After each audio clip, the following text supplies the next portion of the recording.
Maglagay tayo ng trellis sa ating mga tanim, lalong lalo na dito sa ating ampalaya. Lalagyan natin siya ng ng balag, pagkapitan o paggapangan ba. Medyo maulap-ulap ang panahon ngayon. Maulap ang kalangitan, parang uulan Ayun humuni na naman yung wak. Ayun mga matataas na gusali ng Halifax, tanaw mula rito. Tara, maglagay na tayo ng balag. Dito natin umpisahan sa pinakagitna, patungo sa mga gilid-gilid ba.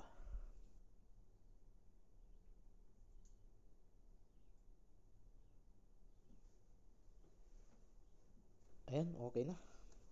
Ibibinat natin na papagilid. Mula gilid, papagitna, papagilid uli.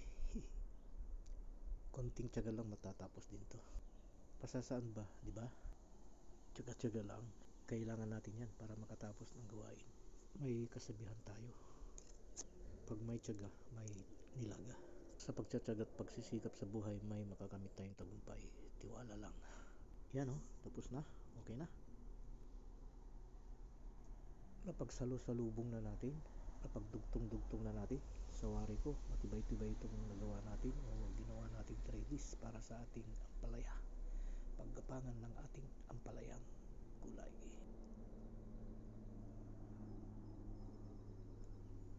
Binat na binat yan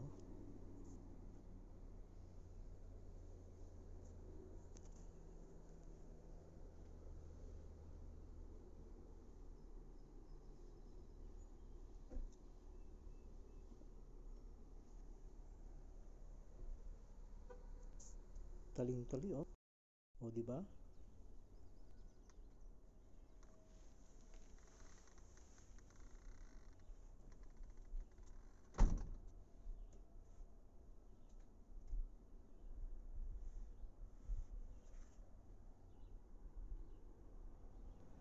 Ito yung isang dulo, kapit na kapit.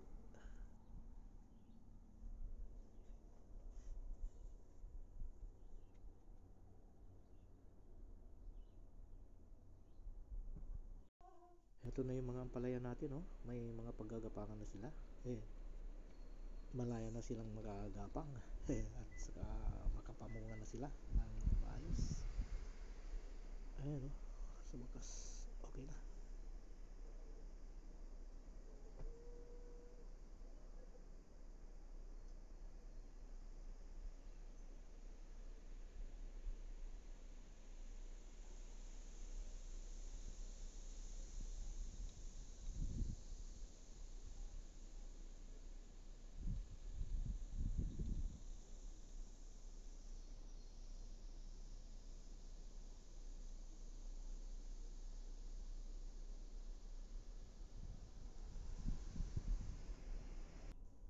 Talagang malulusog na itong mga tanim natin.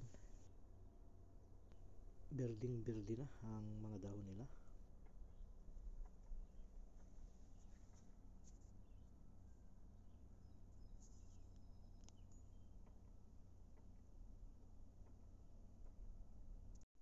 Approve na approve yung organic soil na ginamit ba. So ulit,